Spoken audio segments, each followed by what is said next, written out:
Hi, everyone. This is Daniel Tekanoff for Article 5 Convention of the People. Today, we're going to talk about how our Constitutional Convention is our safety valve when the Union is in danger of self-destruction. Justice Joseph Story sat on the U.S. Supreme Court with Chief Justice John Marshall. He learned from Chief Justice Marshall. At the, or near the end of his career, Justice Story wrote Commentaries on the Constitution in 3 volumes, over 1,900 sections, and sections 1820 to 1825 cover Article 5 of the Constitution and the mode of making amendments to the Constitution. And here we're going to start out in section 1821. Justice Story eloquently talks about how no human government can ever be perfect or guard against whatever is going to come up in the future. A government which provides no means of change will either degenerate into despotism or by the pressure of its inequalities bring on revolution. It is wise, therefore, in every government, and especially in a republic, to provide means for altering and improving the fabric of government, as time and experience shall show us.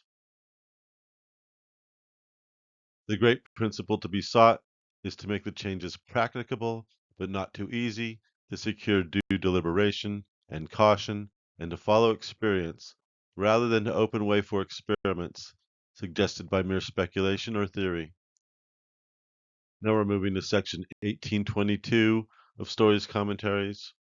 In regard to the Constitution of the United States, it is confessedly a new experiment in the history of nations.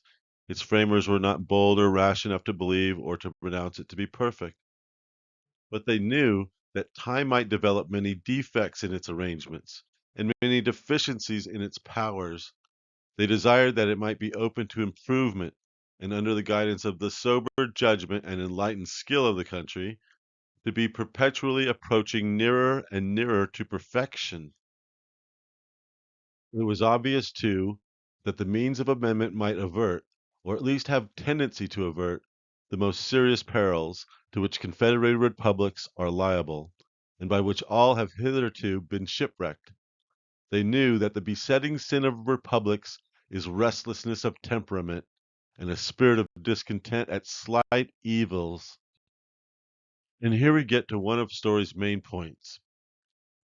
They believed that the power of amendment was the safety valve to let off all what he's calling here temporary effervescences and excitements. He's talking about potential unrest or people talking about committing violence. And he says the real effective instrument to control and adjust the movements of the machinery, when he's talking about the machinery of the Constitution and the government itself, when out of order or in danger of self-destruction. So here are our instructions from the early period that when the Union is in danger of self-destruction, we should look to calling a constitutional convention of the people for the purpose of proposing constitutional amendments. This helps to let off the steam that's increasingly getting hotter in society. My name is Daniel Tekanoff. I'm the person who wrote this book, Guide to the First Article 5 Convention of the People, The Constitutional Path to Taking Our Country Back. If in your state the topic of calling for a Article 5 convention should come up in your state legislature, I would ask that you invite your state legislators to invite me to testify in committee. We have a number of free civics education videos on this channel. I invite you all to take a look.